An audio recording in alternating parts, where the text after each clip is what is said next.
विकावे, त्यांचा व्यवसाय करावा, त्यांचा केबलचा व्यवसाय करावा, त्यांच्या व्यवसायात मदत करावी, त्यांना जागा मिळवून देण्यासाठी मदत करावी, ते काम मी करत नाही.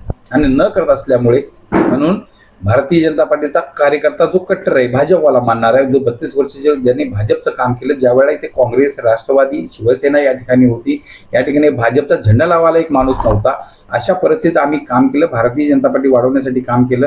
गेल्या वेळा सीएम साहेब, प्रदेशाचे अध्यक्ष यांनी विनंती केली होती आणि महापौर आपल्या परिसरातील बनावा. महापौर जर आपल्या परिसरातील जर होईल, त्यावेळेला ज्योत्स्ना मॅडम राष्ट्रवादीमध्ये होत्या, सचिन काँग्रेसमध्ये होता, तुषारला आम्ही शिवसेनेतून आणलं होतं, आणि मीरादेवी तर खानदानी सपावादी आहे, समाजवादी पार्टी, इथे भाजपचं आणि गावाकडे समाजवादीचं काम करणारे लोक, अशा माणसाला तिकीट यासाठी दिलं जातं की मीरादेवीची पर्सनली नरनेताचे फ्लॅट विकते. नगरसेवक आणि BSUP मध्ये तर आपल्याला माहिती आहे, एकच रूम होता, आता 7-7 रूम बनवलेत. त्या बाथरूम मध्ये नंबर टाकून तोही रूम बनवला.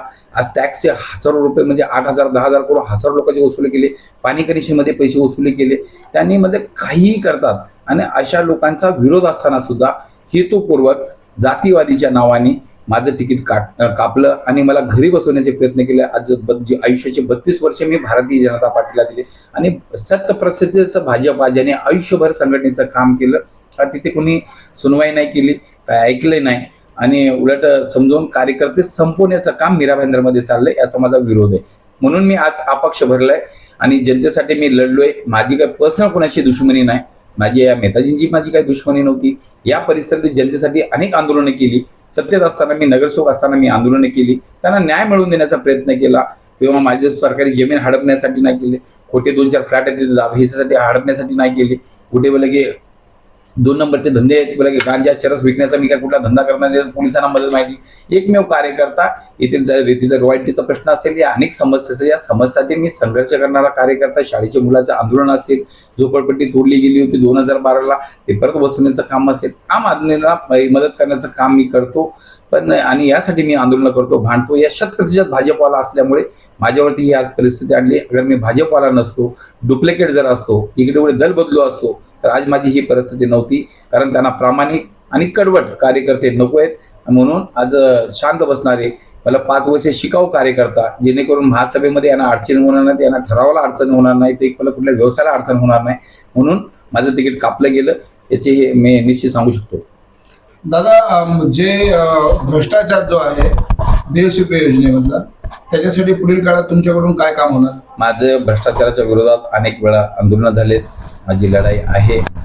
BSUP मध्ये जो जनता नगरचा रहिवासी नाही, जो बाहेरून आलेले लोक आहेत, आता त्यामध्ये मीरादेवीने स्वतःच बाथरूम मध्ये नंबर भरलेला आहे. एक दुकान आहे, ते दुकानचा गुमास्ता खोटा लावलेला आहे. असे अनेक हे केलेले आहेत आणि अनेक तक्रारी महापालिकेमध्ये पडलेल्या आहेत. पण त्यांना वाचवलं तर चुकीच्या लोकांना वाचवलं जातं आणि बोला की इमानदार लोकांना आज माझी परिस्थिती जी केली आहे ती केली जाते. त्या गोष्टीचा विरोधाने याचा जनता उत्तर देईल. महिला आणि ज्येष्ठ नागरिकांना काय सांगू इच्छितो?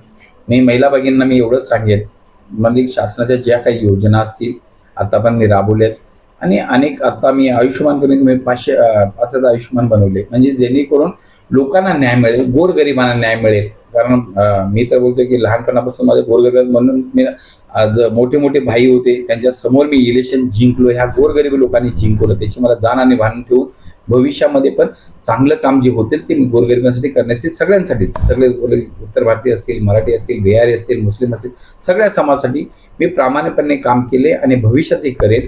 जनतेने जर माझ्यावर विश्वास ठेवला, मला जर परत निवडून जर दिलं, तर निश्चित त्यांचा आवाज बुलंद करून मी काम करणारा कार्यकर्ता आणि भविष्यातही करेल.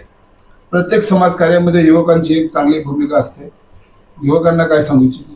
मी युवांना एवढंच बोलेन, पैसे, दारू आणि हे, अगर जो कोणी संघर्ष करणारा कार्यकर्ता असतो त्याला पैसे देऊन भरगळून, आता युवा लोकांना पैसे देतील, 50,000 लाख रुपयाचं पॉकेट देऊन तुम्हाला भरगळवून, तुम्हाला आता इलेक्शनचे फक्त 15 दिवसाची दिवाळी करणार आणि परत 5 वर्ष तुमची होळी करणार, अशा कुठल्याही आमिषाला बळी पडू नये. निश्चित, कारण देशाचे चंद सर फिरवणे उस समय में सोचा होता, नहीं सोचा तो आज भी देश हमारा आजाद नहीं होता. युवा लोकांनी या देशाचं एवढ्या दिवसाची गुलामी आजाद करून टाकली. येणाऱ्या भविष्यामध्ये युवांना देश हितासाठी, गावाच्या हितासाठी, परिसराच्या विकासासाठी आपण एकत्रित येऊन काम करावं आणि कोणीतरी एखादा कोणी कर्मठ कार्यकर्ता असेल, प्रामाणिकपणे जनतेचा कार्यकर्ता असेल, माझ्यापेक्षा आणखी कोणी चांगला असेल, अशाच लोकांना मदत करावी. पैशाच्या, दारूच्या किंवा लालचमध्ये बळी पडू नये आणि आपल्या परिसरातल्या लोकांना अंधकारामध्ये ढकलू नये, एवढंच मी माझी विनंती आहे. नागरिकांच्या ज्या समस्या असतात, तक्रारी असतात, त्या सोडवण्यासाठी पुढील काळामध्ये तुमच्या काय उपाययोजना असणार? आता मला जनतेने जर मला साथ जर दिली तर निश्चित 100% जनता, सबका साथ सबका विकास ही माझी पहिलीची भूमिका आहे. नो जात नो पात या परिसरातील सर्वसामान्य जनतेसाठी आम्ही सगळे मिळून काम करू आणि सगळ्यांना सोबत घेऊन काम करू. मी एकटा कधी राहिलो नाही. मी हजारो लोकांच्या सोबतच राहिलेलो ना, हजारो लोकांच्या लहानाचा मोठा झालेलो आहे आणि हजारो लोकांना मी सोबत घेऊन काम करण्याचे मी प्रयत्न निश्चित करेन. स्थानिक व्यापारी व छोटे व्यापारी जे आहेत, उद्योजक छोटे, त्यांना काय सांगू इच्छिता? छोटे छोटे जे व्यावसायिक आहेत, जर तुमचा प्रतिनिधी जर निवडून आला आणि तो इमानदार जर असेल तर सगळ्या ह्याच्यासाठी तो भांडेल आणि जर प्रशासन नाही ऐकलं तर त्यांना मजबूर करून प्रशासनाला त्यांना त्यांचा हक्क मिळवून देण्यासाठी काम करायला पाहिजे, असं माझं मत. धन्यवाद.